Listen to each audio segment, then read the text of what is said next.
I feel like a doctor. Yeah, you got cancer. I think that's the end for you.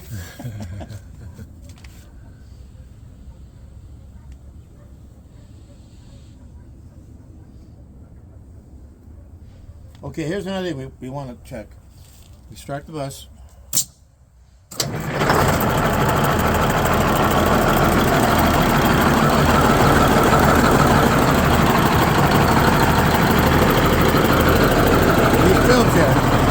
We run up and stick our hand and make sure there's air flowing. See, this one here is plugged. Okay.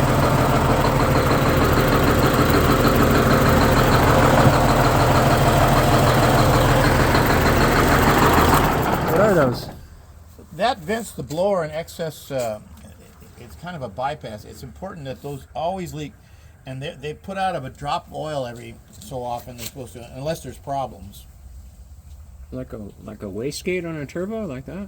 Huh? Like a wastegate. Well, what it on does, a it turbo? builds up oil in the blower box. Oh. And a certain amount of oil naturally comes in, because all the pistons, when they come up, the oil rings come up to the opening there, and sometimes little will come in, and they always going to have something. Yeah. If you've done an overhaul, sometimes they're low, but they always drip something. So we're going to write this one up for.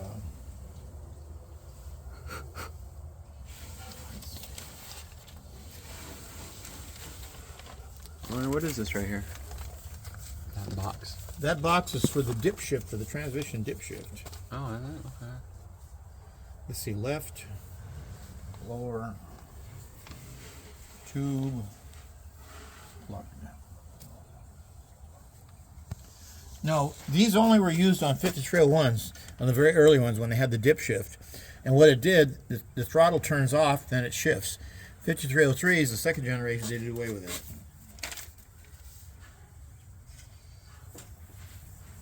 Is this part of it right here? No, that's not. That is what this does is when the dip shift is working, this tells that system there to turn the power back on, because it actually turns the power off and it turns it back on. Oh, so it is part of it. It actually shuts the engine down? It shuts the engine down. Wow. That's the reason why when it shifts with the 5301s, you'll hear this.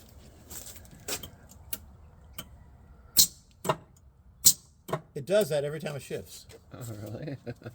So it's what it does, it turns the engine off. It's shutting the engine off. Back on. It's shutting the engine off to shift and then lets it start again. That's what it does. And the reason it doesn't. It's kind of a pain in the ass, but. And the reason it doesn't stall is because the motor's still spinning, right? It's not. Well, it is. It's good at speed. It only does it. Yeah. Momentarily. It'd be like turning your car ignition off and on real quick. Yeah. Yeah, that's cool. I didn't really notice that when we drove it back. It was working? Oh yeah. Yeah. I want to hear it next time we drive it. Okay, now here's what we check the alternator.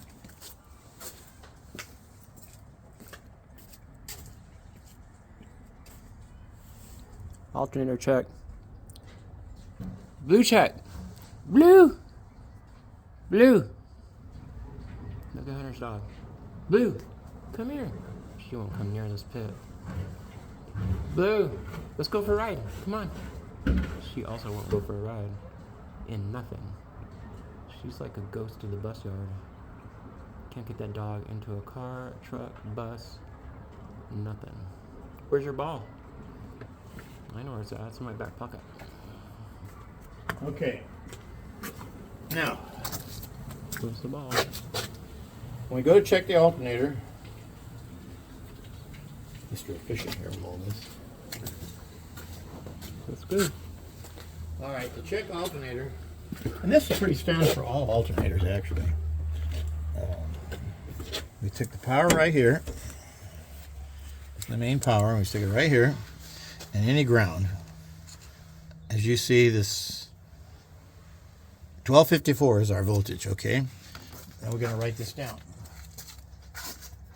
This means that the batteries are charged. Good. 1254 is good.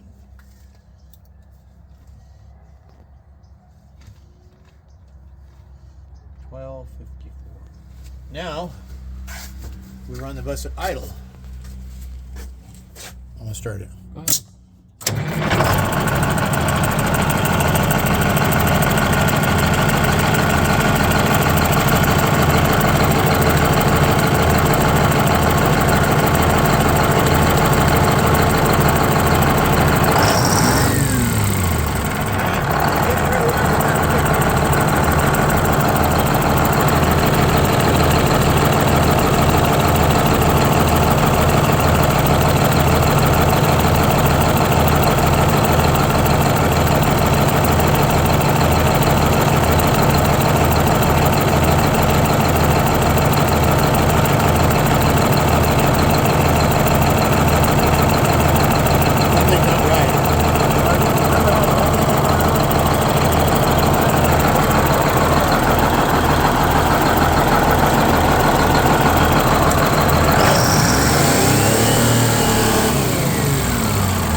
Has a problem with that.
Charging. For some reason, it's going back and forth.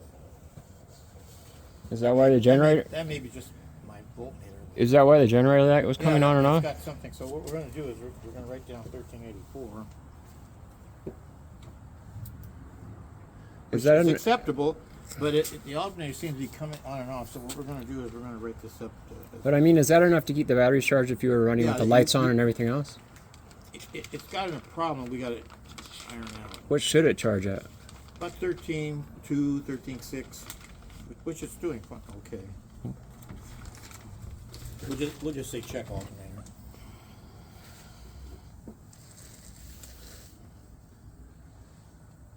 I'm not going to bother with battery cables because we changed the.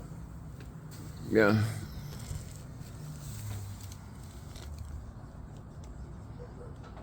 Okay, so it's wires and cables, and what I like to do is just kind of like do a visual. Just look right here, especially right in here. Make sure that nothing's touching. Especially this is the main line wire. It goes over to here, and it looks okay. Sometimes.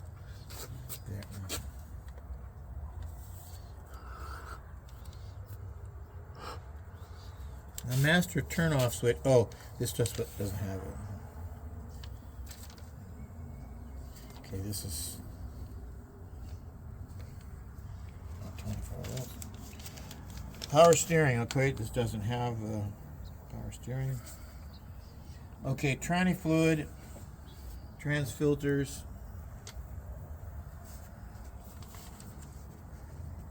We did check the differential. Okay, I'm going to go say the okay on the filters because the transmission is not acting up. Was there a cotter pin in here or no? Yeah, there is. I probably leave it there. Half the time I leave them out, you know. That's it. We're done. But now we have 10,000.